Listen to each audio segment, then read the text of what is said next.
come to church.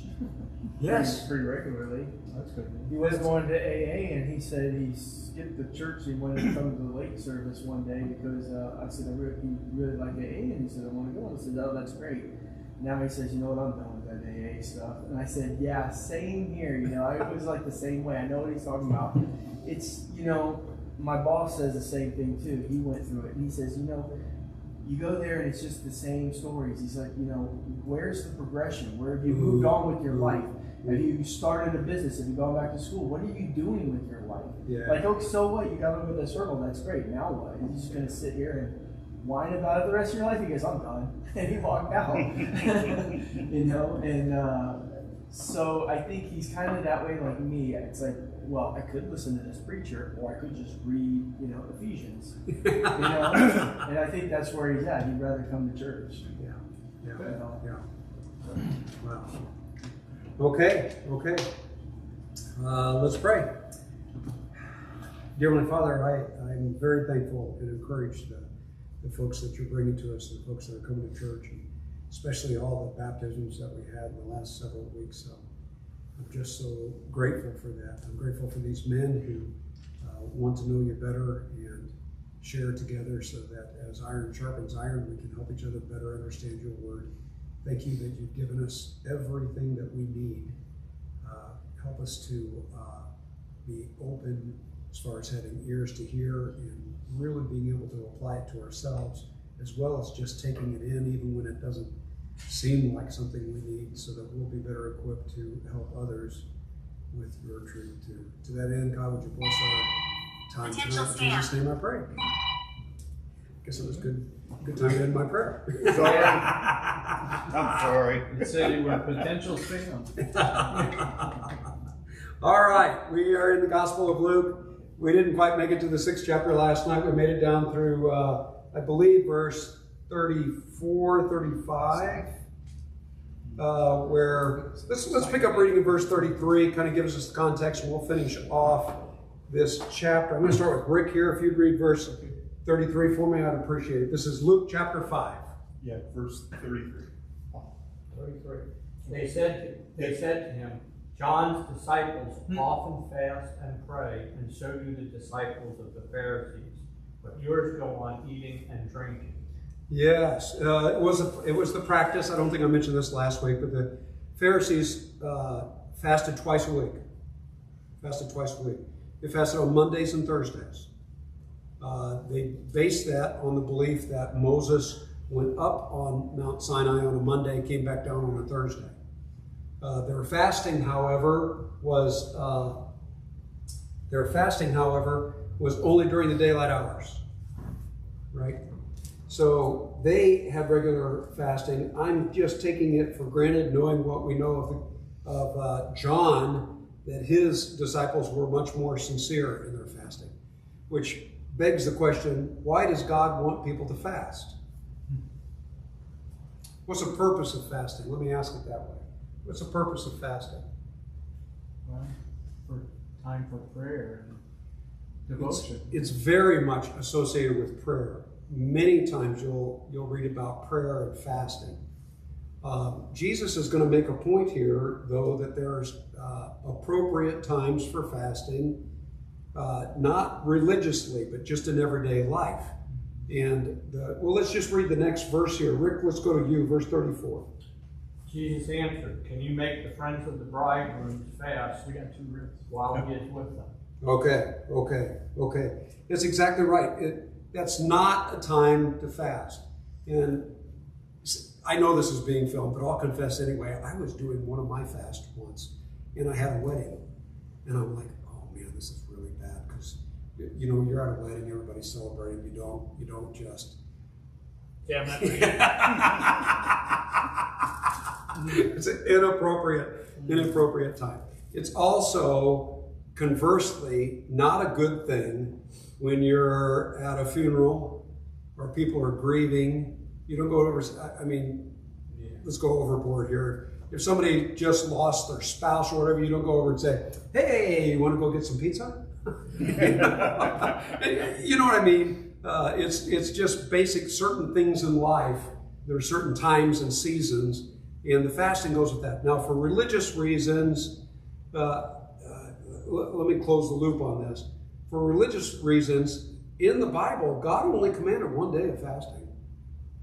There was fasting, and Jesus assumes we're going to fast because in the Sermon on the Mount, he says, when you fast, he says there's certain things you're not supposed to. What is it you're not supposed to do when you're fasting?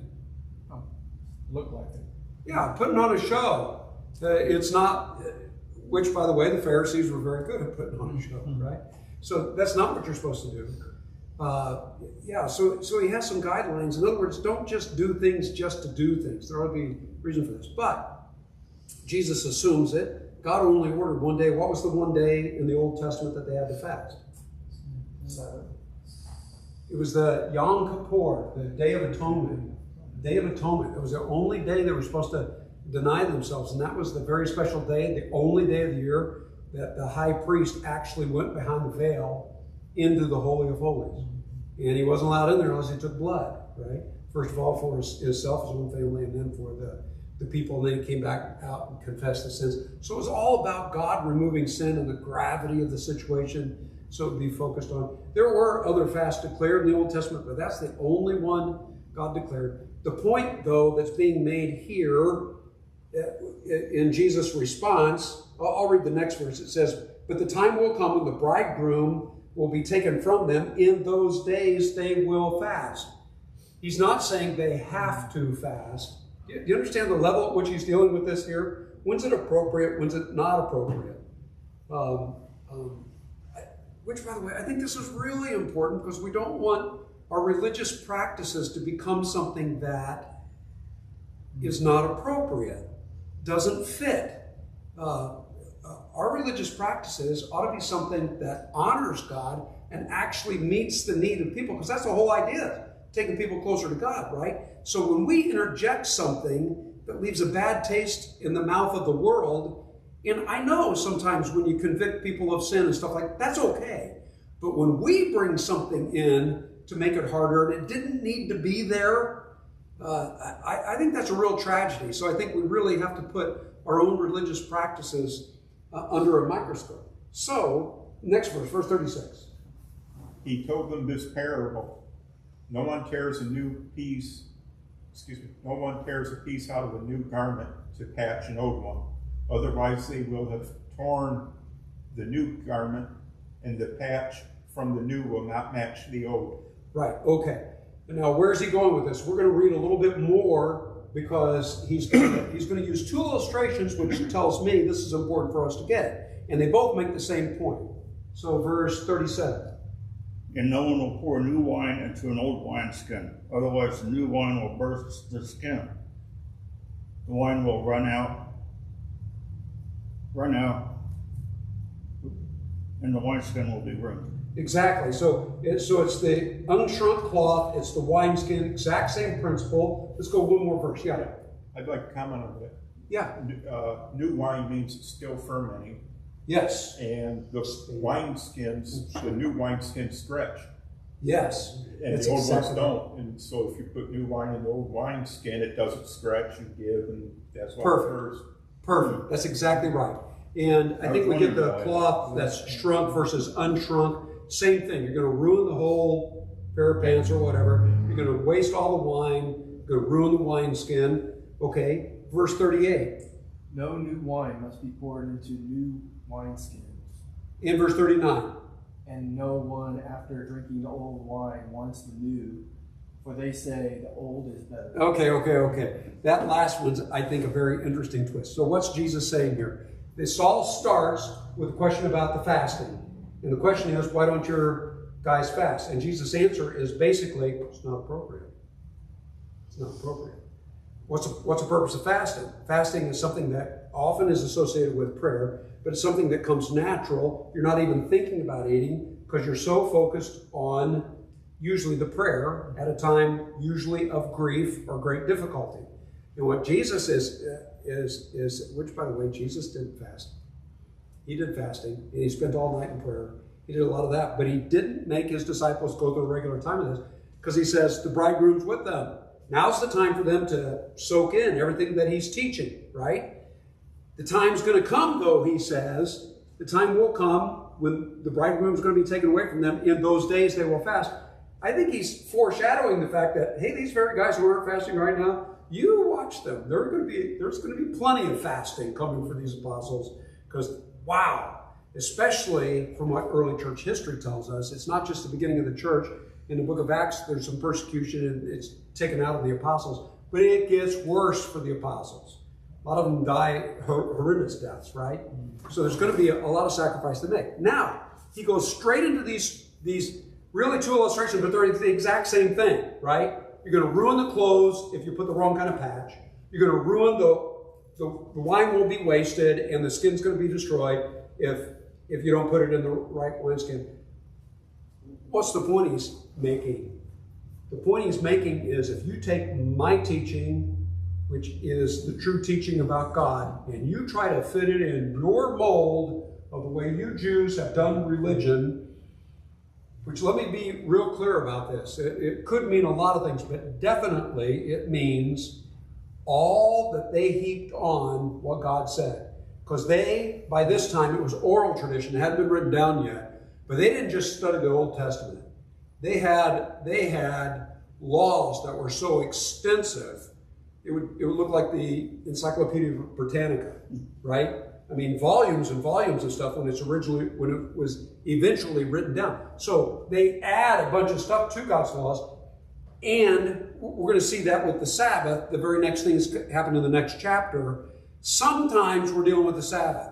Most of the time, we're dealing with the Jewish understanding of the Sabbath, which is a different thing, right? It's not what God said. Remember the Sabbath day and keep it holy.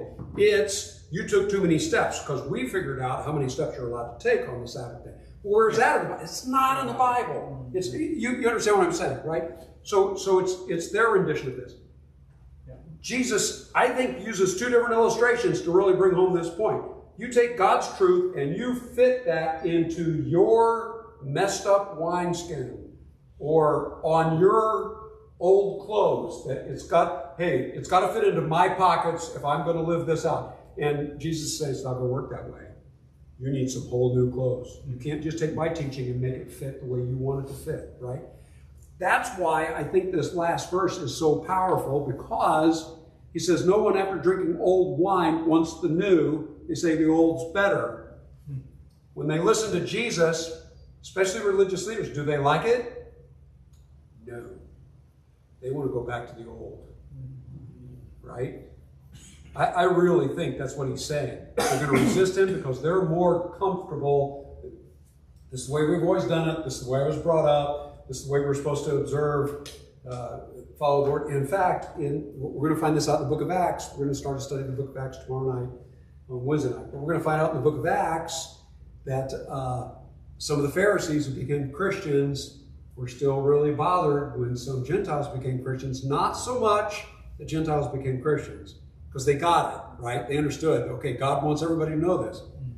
But those Gentiles are not following our laws the way we Jews do. And it's got, nope. You can't force that on them. That's not part of the gospel. Here's the gospel. If you want to add your traditions to it, you always keep your traditions down here so you don't pervert the gospel. So these last few verses, I think, are really important in the 5th chapter. Let's go ahead and jump into the first verse of the 6th chapter.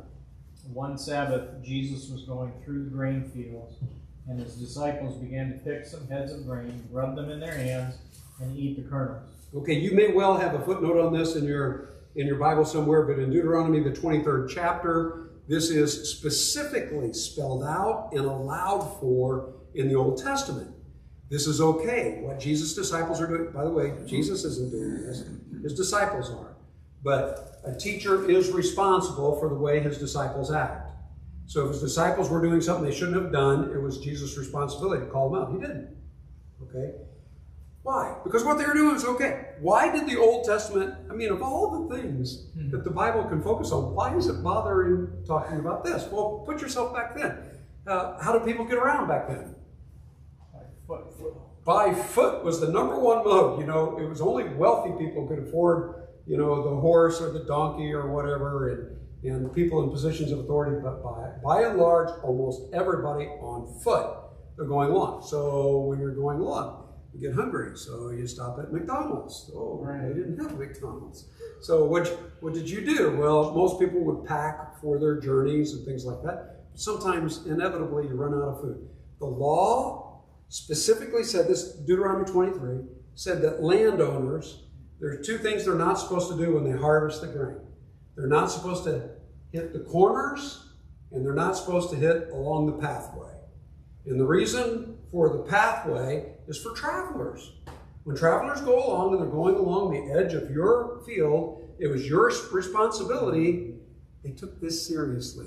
The people who had money, they didn't have a tax system that taxed them a whole bunch more, right? They had the same 10% tithe that everybody had. But they took their responsibility seriously because they could own a bunch of land. They purposefully, following the law, left a lot of the grain in the field along the pathways. That way, when people are going along, they can grab some grain. Have you guys ever eaten grain right off the... I actually have. I actually have, because my grandfather's had a farm, whatever. You do have to get the chaff off of it. You have to rub it together. You have to blow that stuff off. And if you, I don't know exactly what they were eating, but wheat, if you chew enough wheat long enough, you can turn it into gum. Anyway, That's why the cows. You're not supposed to do that. Chewing gum by then. Yeah. Okay, you're allowed to do this. So that's what's taking place. By the way, let's finish this out. Why weren't you allowed to harvest the corners of your field? Oh, so somebody For the widows? For the poor people. yeah, for their sacrifices, right? Excuse if me? If they couldn't afford the sacrifice, they could go get it from They sure could, but it was part of that was part of the welfare system of the first century. Wealthy people had certain areas that they would set out. If you were a landowner, you left the pathway for people who were travelers, and you left the corners of your fields. That's the way you did it. Which, by the way, I think it's a marvelous principle, because you're actually giving to poor people, but you're not giving it to poor people. You're like saying, okay, you're poor, there you go work. Yeah, Go work, right? Yeah. And they didn't have to pay or anything like that. They would come in. So there's a little bit, I mean, you're encouraging work, but you're also allowing people to have a little self-dignity too, right? It's not a handout. They're going out there and actually earning, working for some stuff, because there were different times when you could make a living and then you fell on hard times, but you could still work and provide for your family and go out like Ruth did in the Old Testament for her mother-in-law, Naomi.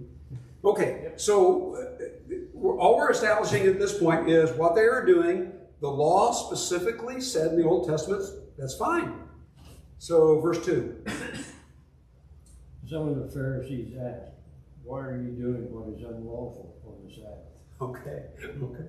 So, but the Pharisees didn't like this. Okay, the law specifically says this is okay. Their objection, though, is not what they're doing, it's the day on which they're doing it.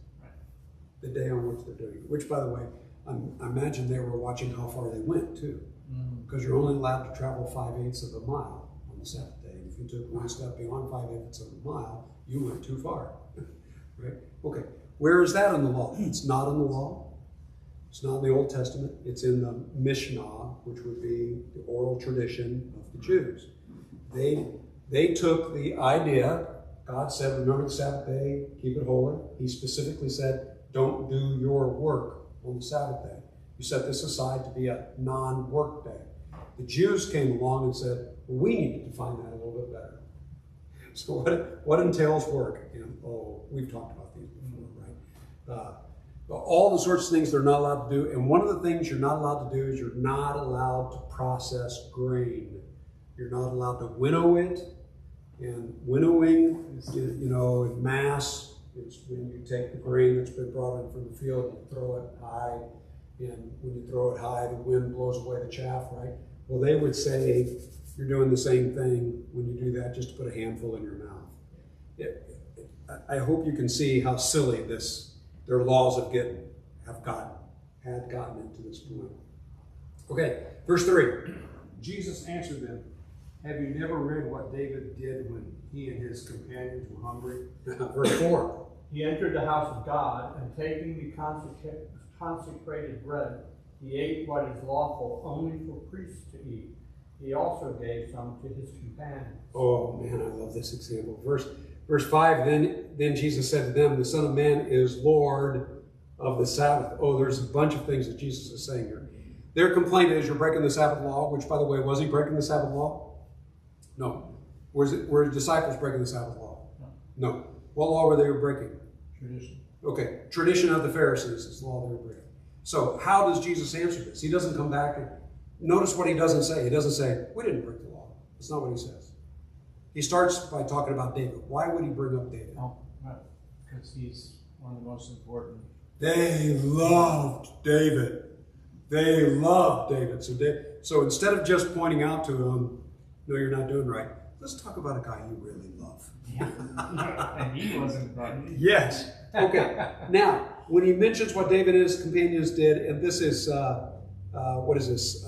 2 Samuel, where David's running from King Saul, trying to kill him, right? Is that where he got the sword and the Yes. shield from the Yes. priest? Yeah. Yes, I believe that's the exact same occasion. And the priest knew that this bread was only set aside for priests, but he says, as long as your men have been keeping themselves holy and consecrated, then it's okay. Because the priest realized, hey, this, here's bread, here's a bunch of hungry people. Mm-hmm. So, greater principle. What's the principle behind the law, right? He understood that. The priest did, David did, Jesus did, religious leaders don't. Okay, there's a couple different ways you can take this passage. Tell me what your opinion is on this. Is Jesus saying, well, David broke the law. Why don't you guys get mad at David? Why are you only mad at me? Is that what he's saying? Does anybody here think David broke the law? I'm real iffy on this because technically that bread was only supposed to be eaten by priests. So I don't know. I don't know if he did or not. I know Jesus didn't. So Jesus might be saying, here you're going after me. I didn't break a law. You don't go after your favorite guy, even though he did break a law. Could be. Or he could be making a point that God always wanted them to understand.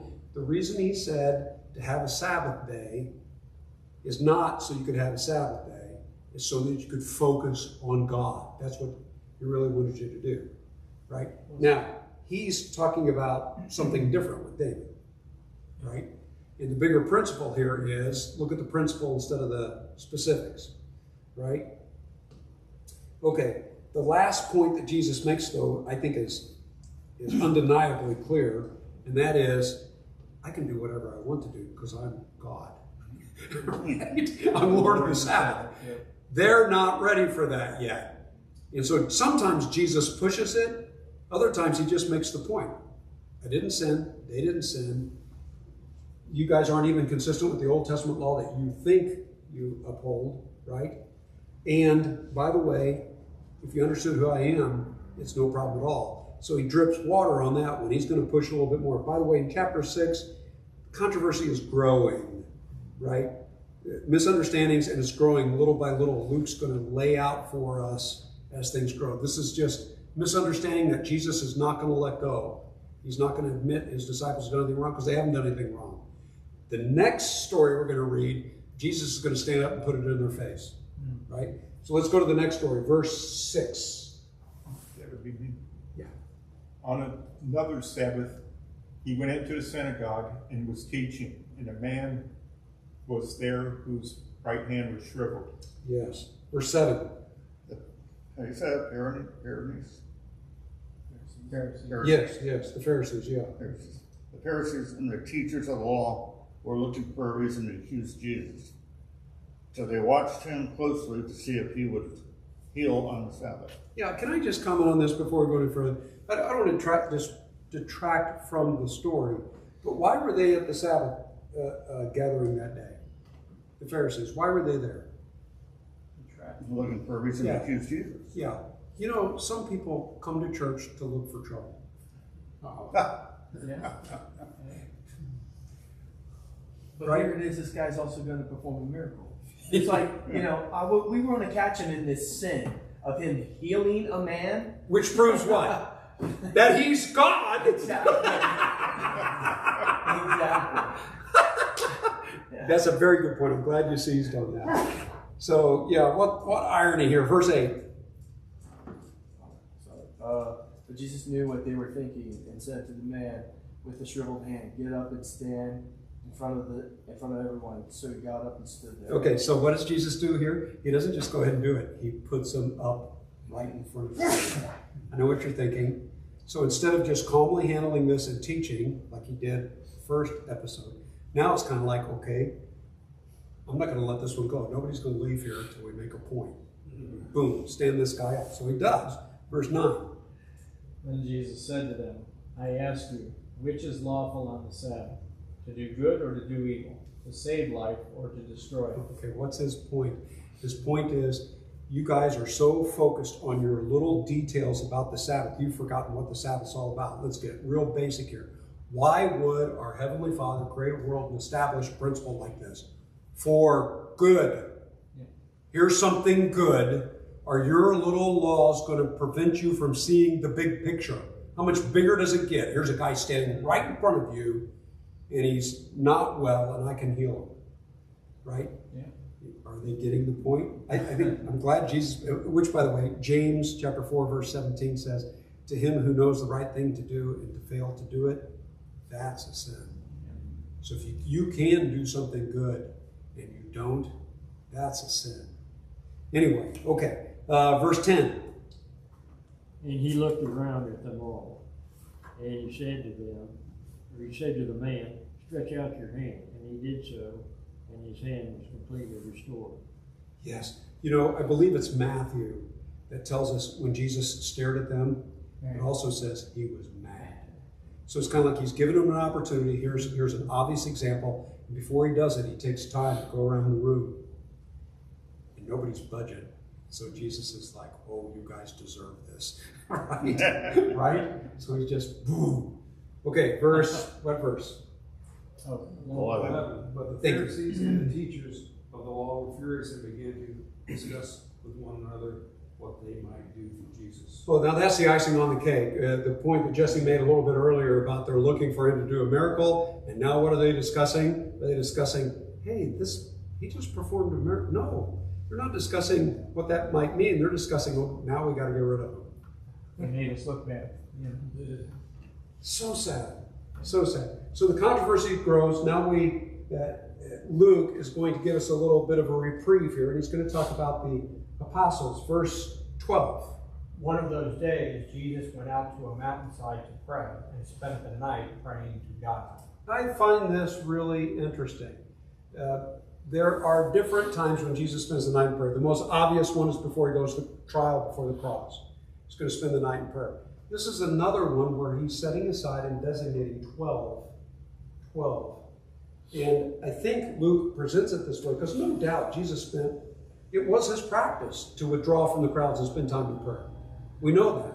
But there are certain times that are designated, and Luke draws attention to this, I think, to add emphasis to the fact it was really significant that he chooses these 12. Why is he going to designate 12? Why 12? 12 is a big number. We know it's a big number. Why? Because at the beginning of the book of Acts, we're down to 11. Because who did we lose? Judas. And what do they all figure out? That's no good. We can't have 11. It's got to be 12. Where'd they get that? Well, they got it from Scripture. Which, if you want that, come back tomorrow night and we'll talk about it. But, okay. Why does there have to be 12? What other 12s do we have in the Bible? 12 tribes. Yeah, the 12 tribes. Which, by the way, were there 12 tribes? No. No, there were 13 tribes. But we always refer to them as 12 tribes, right? So what's the significance of this? 12. It was 12 and a half. Yeah. Well, the 12 sons of Israel, it's really just Joseph, but Joseph's 2 sons became 2 tribes, right? Yeah. And the reason we only have 12 areas is because that should be 13, but Levi, which is a tribe, didn't get a designated area. So you're back down to 12 again. But they just refer to it as the 12, and people realize that represents all God's people in the Old Covenant. The apostles are going to be the apostles for the New Covenant. right? The apostles of Jesus. So 12 for the old, 12 for the new. That's why when you get to the book of Revelation, 24 elders is so significant. It means all God's people from all time, all together. All the old covenant, all the new covenant, right? So 12 is significant. Instead of me reading, I'm going to ask East over here if you'd read verse 13 for us. When daylight came, he summoned his disciples, and he chose 12 of them, whom he also named apostles. Okay, what's the difference between a disciple and an apostle? What's a disciple? Let's define disciple. Disciples, followers. Followers, students, apprentice. It literally is this idea of attaching yourself to become more like the one you're following, right? What's an apostle? One sent. One sent. In a general use of this word, it means missionary. Okay, in the New Testament, we have 21 people referred to as apostles, right? Only 12 of them are apostles of Jesus. And the idea of apostle is not just one sent, but one sent with a certain amount of authority to be a representative of the one sending them, right? Definitely get that with the 12 apostles because Ephesians chapter 2, as well as other places, the apostles did have the authority in the New Testament church, right? They were the foundation. That's one of the arguments the apostle Paul uses when he talks to the church at Corinth. You have to listen to me. What? I'm an apostle. An apostle is part of the foundation. You have to be built on the foundation of the apostles and the prophets, with Jesus Christ himself as the chief cornerstone, right? So the teachings of Jesus come to us through the apostles. Extremely significant here. Verse 14. Back up here. We get the first four. Interesting, the 12 are listed 4 different times. Once in the book of Acts, 3 times in the Gospels. And every time they're listed, they're always in these 3 groups. The first 4 are always the first 4. Sometimes the order gets different within the 4s, but the first 4 are always the first 4. The middle 4 are always the middle 4.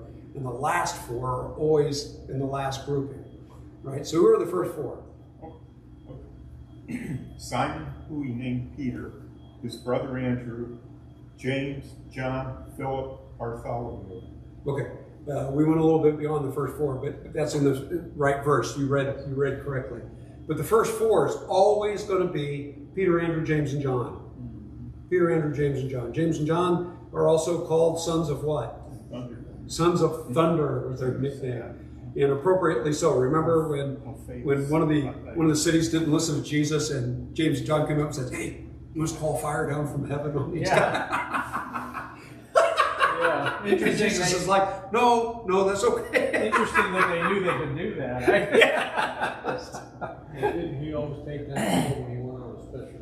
He took 3. Which 3 did he take with him when he pulled some aside? Peter, James, and John. Yeah, Peter, James, John. Andrew was the one left out. Okay, but Andrew's the brother of Peter, and he's mentioned here, which, by the way, Andrew's the one who brought Peter to Jesus. That's true. Brought Simon to Jesus, and Jesus renamed him Peter. So those 4 always come first. The next 4, we had 2 of them in this verse. That'd be Philip and Bartholomew. Bartholomew has another name. What's his other name? Is his Thaddeus? Nope. That's right. Nathaniel. He is the one that. Okay. The reason this one shouldn't trip us up at all is because when you read in the Bible, somebody's got a name and it's got bar in front of it. What does that mean? Son of. So he's Nathaniel Bartholomew, son of Tholomew. That's another way of saying it. Sometimes they just call him Bartholomew, right? So Bartholomew and Nathaniel would be the same one, sometimes called one name, sometimes another. Verse 15. Matthew, Thomas, John, James, son of Thaddeus, Simon, who's called the Zealot. That's exactly right. Good. Okay, so the middle 4 are going to be Philip, Bartholomew, Matthew, and Thomas. Thomas is also designated another way. What's he also called? The twin, right? Well, yeah, sometimes he's referred to as doubting Thomas, right? Which, yeah. I'm glad you mentioned that, because at the end of the book of Gospel of John, he said, "I'm not going to believe unless I can put my finger in his hands, my hand in his He didn't side. have enough faith. Yeah. But Yeah. he was also in Yeah, that's other ways referred to as the first scientist. Really? Yes, because he was looking for proof. Looking for proof. Okay, just real quick, I got to throw this out because I was watching William Lane Craig, Dr. Craig video. He's one of the best Christian defenders, Christian evidences, just really, really sharp guy. In this debate, he was debating a British scientist named Atkins. It was back in 1998. Don't ask me how I got back there.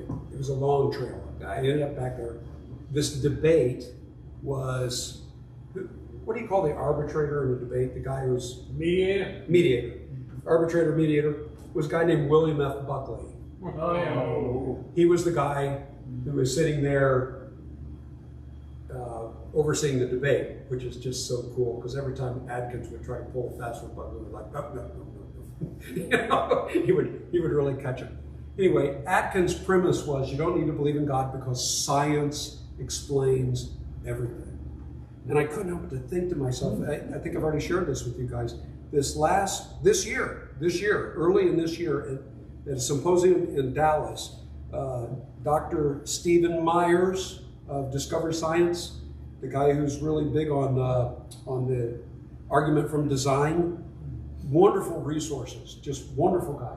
Stephen Myers, in fact, Joe Rogan interviewed him for 2 hours, and it was like, what a wonderful presentation of Christianity and theism and specifically, right? And Joe Rogan's there without, I mean, just, right? And it was just wonderful. Anyway, Stephen Myers this year, though, said that the latest polls that were done at the end of last year, his group literally followed up this year. And fascinating stuff, but the part that I wanted to mention is this. It used to be the number one reason people gave for not believing in God was the problem of evil. It's no longer number one. Not on all demographics. Younger people, Gen Z, their number one reason for not believing in God is because science disproves God. And I love that because that plays right into Dr. Myers' hands. It's kind of like, okay, you want science, here you go. Right? So real quick, back to this debate, and then I'll go back to the scripture here, sorry. This is a commercial break. During this, he says science explains everything.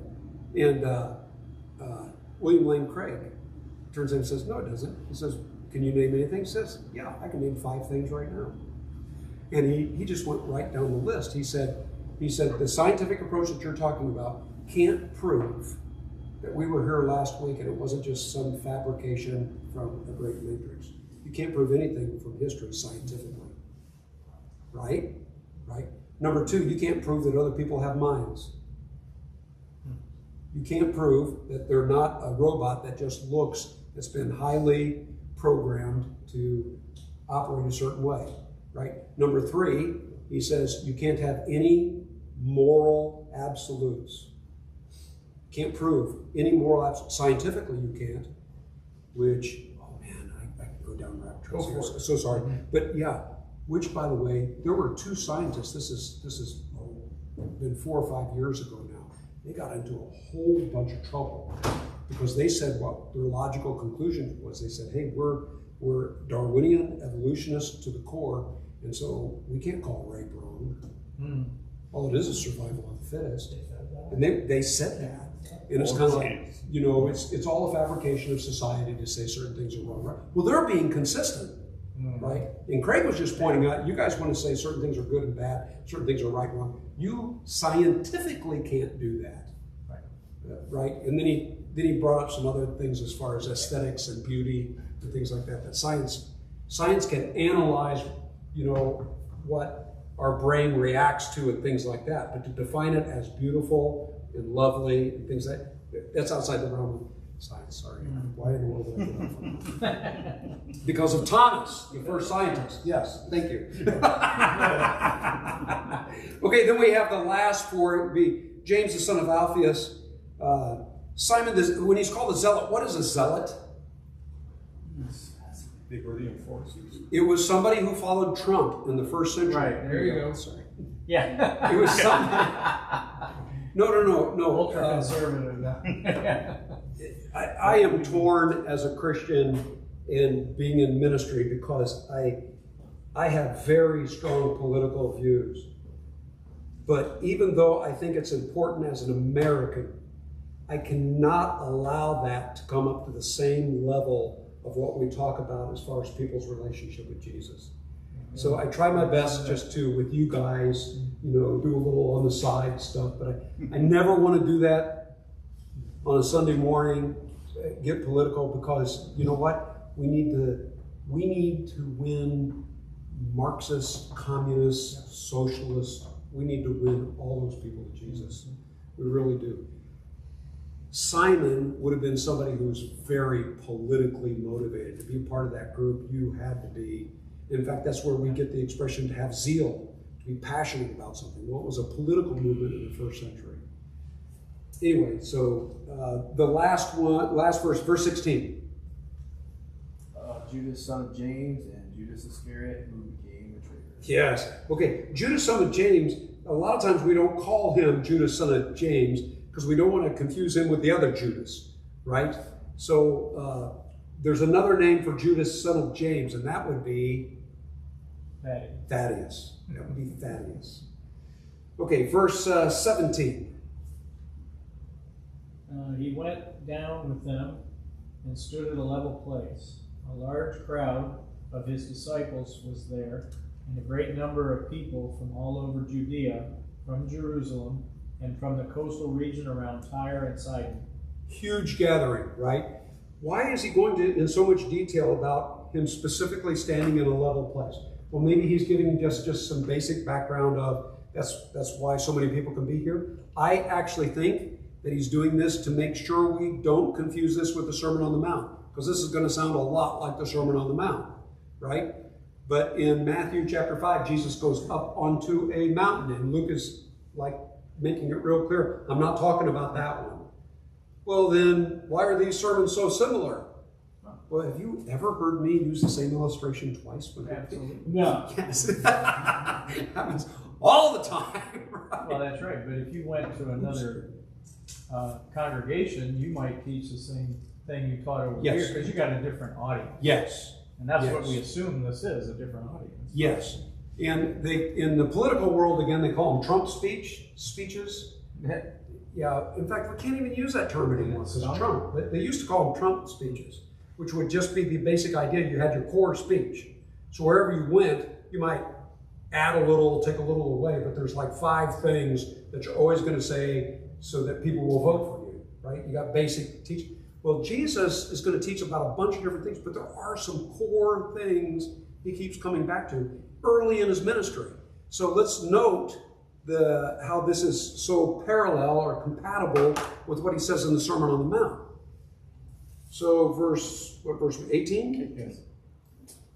Who had come to hear him and to be healed of their diseases. Those troubled were with impure spirits were cured. Yeah, I got 2 things I want to comment about here this as well.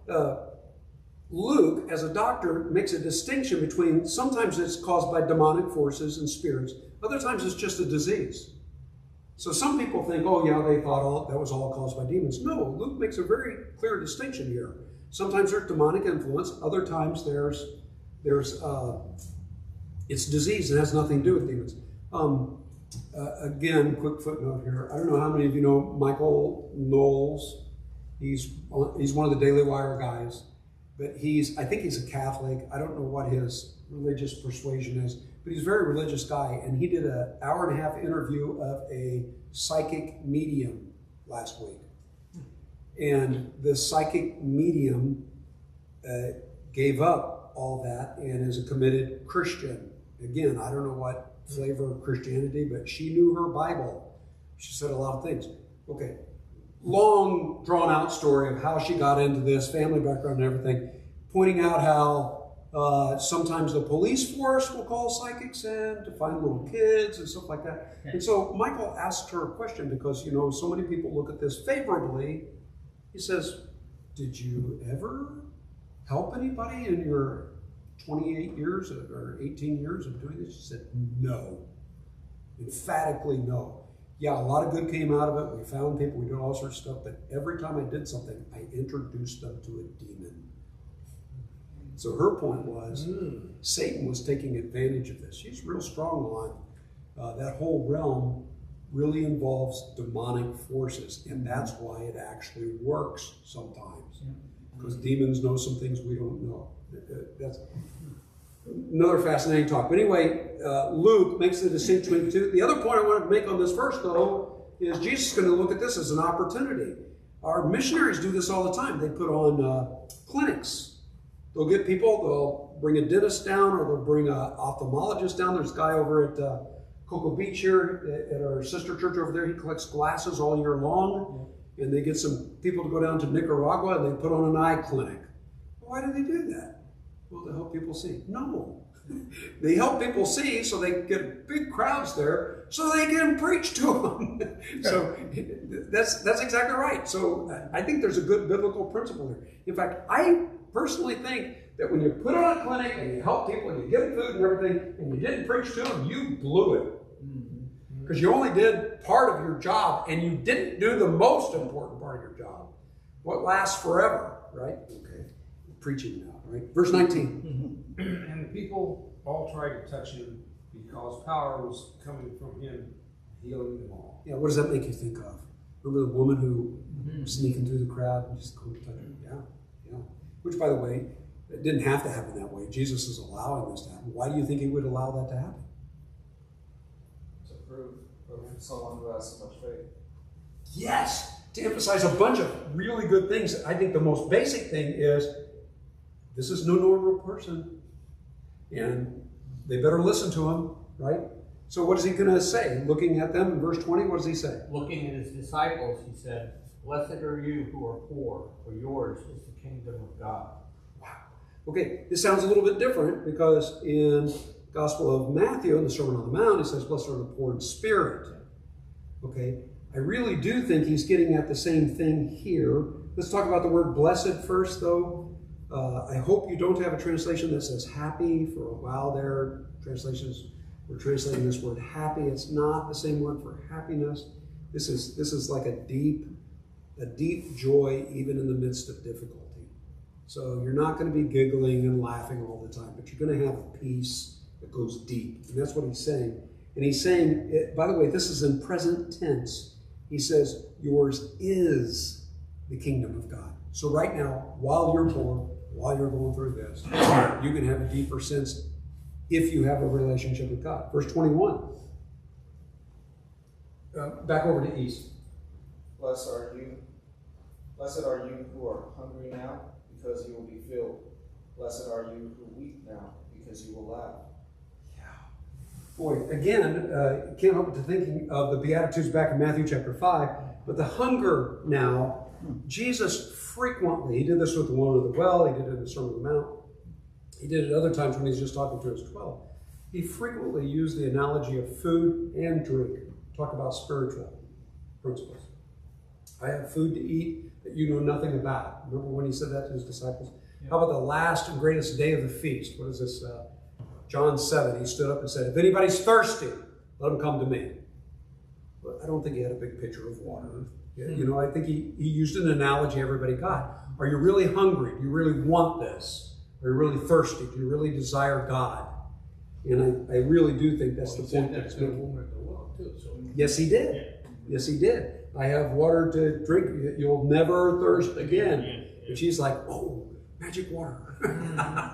No, you missed it. There's more to it than that. But she finally gets it, right?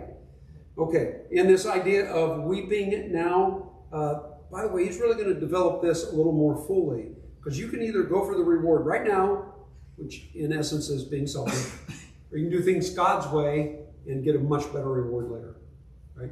So gratification right now, if you think about yourself, put it off a little bit as far as doing it God's way. And he says, in essence, you'll not just be blessed, you'll be able to laugh about this. That's kind of a neat promise, isn't it? Verse 22.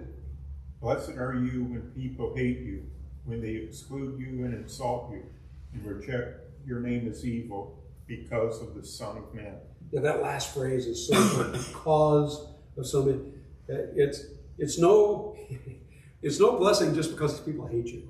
But if they hate you for the right reasons, because you're taking a stand for God, then yes, you're going to be blessed. I can't help but to comment though. Don't you think Jesus is preparing his disciples for, as soon as he leaves, what's going to happen? Everybody's going to turn on him, right? So he's kind of reminding them, you're going to come back, you're going to remember these words, and remember these words, because people are going to attack you. Let's just general application today. We don't live in North Korea. We don't live in places where we're going to be thrown in prison as a Christian, but we are going to get in trouble if we tell people that God created a male and female and that's it. We are going to start breaking the law by doing things like that. Right? You can paint a mural and yes, you can. shut you down. Yes, you can. Yeah, so these things are going to happen, and the point is, we don't want to do what the Pharisees did and introduce some of our own garbage, even if it's well intended. But we don't want to back down when it gets to the point of what God said. No, that's the line. We have to say that, whether we get in trouble or not. And if we get in trouble, guess what? Blessed are you. Blessed are you, right? So, verse 23. Rejoice in that day and leap for joy, because great is your reward in heaven, for that is how their ancestors treated the prophets. Yeah. Lift your vision here and think about what's more important, what's eternally important. Verse 24. But woe to you who are rich, for you have already received your comfort. In verse 25. Woe to you who are well fed now, for you will go hungry. Woe to you who laugh now, for you will mourn and weep. Yeah, and he's going to draw this out a little bit more, but let's go ahead and make this comparison. It's like Psalm 1. You can be the righteous man, it's like a tree by streams of water, or you can be the wicked man blown away like the chaff, right? You've got a choice to make here. And the choice we have to make is, am I going to do what satisfies me right now? I'm going to get my reward right now? Am I just going to focus on myself, or I'm going to focus on what God wants? And that's by far so much better. This principle of trying to serve ourselves versus serving God, and it's kind of like, if I don't do this for me right now, then I'm afraid it's not going to work out for me. The point is, when we make the sacrifice and do it God's way, things are so much better than they ever would have been over here. The statistic that always comes to my mind is a report I read a long time ago. They're talking about sexual satisfaction, sexual gratification. And I don't know how they do this, but they say that the people who have waited and are in a relationship where they have not cheated literally have greater satisfaction than the people who have tried to taste of every fruit out there, so to speak, right? So, yeah. I always thought this was to be taken almost literally, not for like just average people, but I thought this tied in well with when it said it's easier to fit a camel to the eye of a needle than it is for a rich man to enter the gates of heaven. Yes. So, because for the same reasons, people who have so much money coming in and all the ways of making money now, they have everything they want.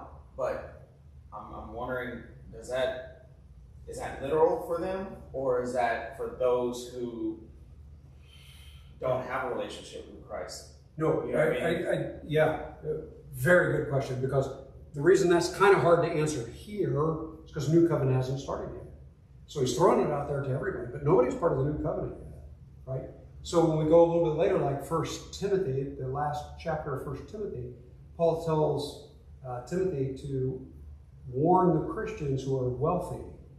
So there is a warning here about wealth, but he also warns Christians who are wealthy, so it's possible to be a Christian and be wealthy, but you're in a realm where there's higher temptation. So there is difficulty that comes along with wealth, right? No sin in the wealth itself. You're just putting yourself in a situation where it's going to be a little bit more difficult, which, by the way, by worldly standards, even poor people here in the United States, we're rich. We are rich. We're all in that category. So I really do think we have to take to heart those.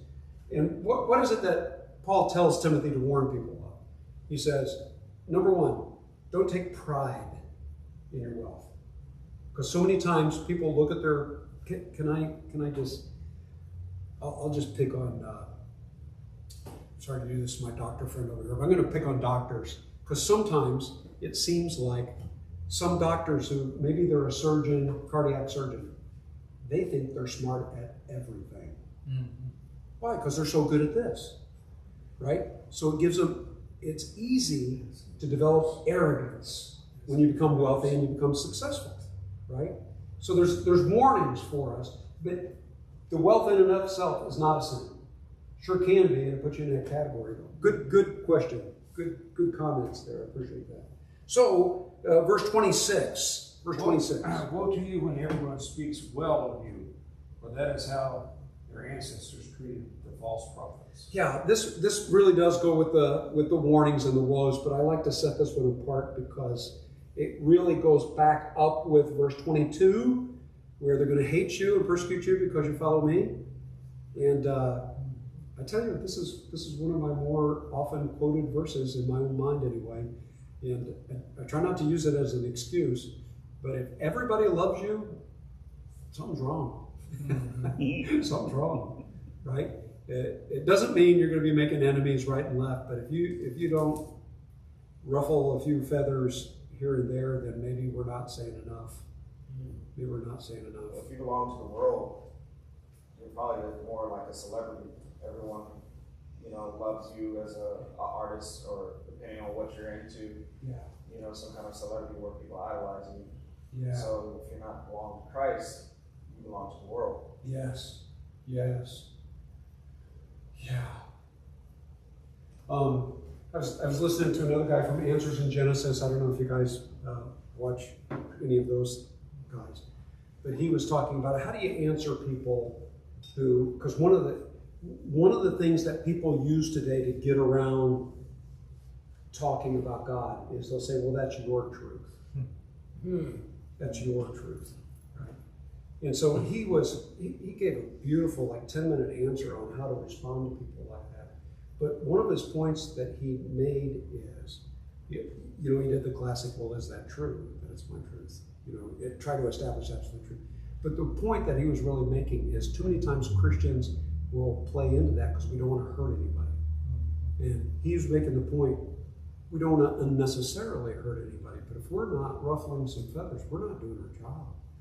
And especially with the truth, we're not getting people to, open their eyes to the truth, then we haven't done what he wants to do. And it's a natural break here. We got 2 minutes, so one more comment. We're going to come back with verse 27 next week. Real quick, I was going to say, that's where wisdom comes in. Knowing Yes. when to ruffle feathers, when not to ruffle feathers. Yes. It's not easy to know. Yes. And I struggle with this all the time. Because it's in my nature to try and not ruffle feathers. I have to push myself to maybe be a little more confrontational if it requires it. Thank you. Yeah, there's some, I really wish we'd talk about this some more on, maybe next week we can. Because I could be totally wrong here. Maybe it's because I'm getting older. I really think because of the internet, and I can point to some specific things that I think is the cause, but I think people are more socially handicapped than ever before. I think especially younger people don't know how to properly engage with other people because it's easier to do it electronically or digitally than it is. You don't have to face them. Well, yeah. And because of that, I'm afraid people have lost the ability to look at a person and when you're talking to them, know, okay, I said too much. Or I haven't said enough, I'm not getting through. And I think our generation, I think we need to be able to help some other people who don't have those skills. I think as Christian brothers, that's one of the things we need to say, you know what, you need to be a little more quiet. don't make so many comments, or something like, to some people, or don't always turn the conversation to yourself. Don't do that. Let them talk about, just some words of wisdom to somebody else, help them out. I know that's not the gospel, but that's an avenue through which we communicate the gospel's relationships, right? So we got to speak the truth, but Ephesians chapter 4 says speak the truth in love, right? So there you go.